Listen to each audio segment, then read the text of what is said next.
నమస్కారం. నేను వీర జవాన్ మురళీ నాయక్ తండ్రి మాట్లాడుతున్నాను. నమస్కారము.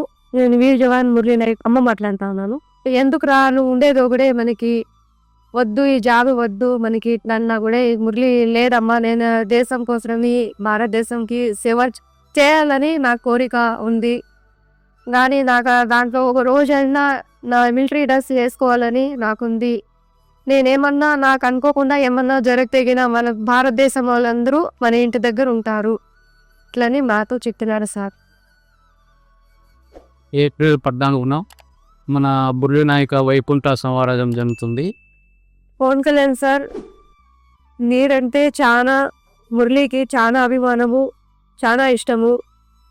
ఇరిగిన వస్తేగిన మురళీకి ఆత్మకి శాంతి అవుతుంది. తప్పకుండా రావాలని మేమందరూ కోరుకుంటా ఉన్నాం సార్. తప్పకుండా రావాలా.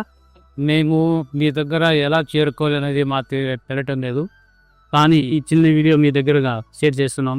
ఎలాగైనా ఈ వీడియో పవన్ కళ్యాణ్ సార్ దగ్గరికి చేరాలని మీడియా మిత్రులకి మేము కోరుకుంటున్నాం. పవన్ కళ్యాణ్ సార్ దేశం కోసం ప్రాణాలు అర్పించిన మన మురళీ నాయక్ మీరు వచ్చి నివాళులు అర్పించాలని ఏప్రిల్ 14 మేము వేడుకుంటున్నాం.